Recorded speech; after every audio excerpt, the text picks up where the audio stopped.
नमस्कार, प्रणाम। मैं आप सभी के लिए एक छठ माई के गीत लाई हूँ।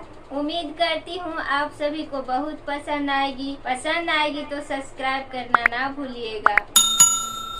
जब सुबह में पर्वती सब अर्घ देने जाती है तो उनको भगवान से यही प्रार्थना रहता है कि भगवान कब उठे और मैं अर्घ दूं।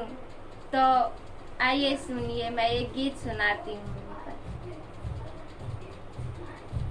बान्हबई नरियर के पुड़िया फेंकबई आकाश है। बान्हबई नरियर के पुड़िया फेंकबई आकाश है। उगा हो सूरुजा देवा यार गा के बेरा है।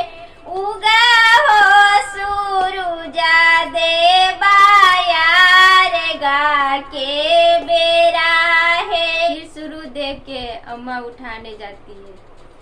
उठा बैले चलली सूरुजा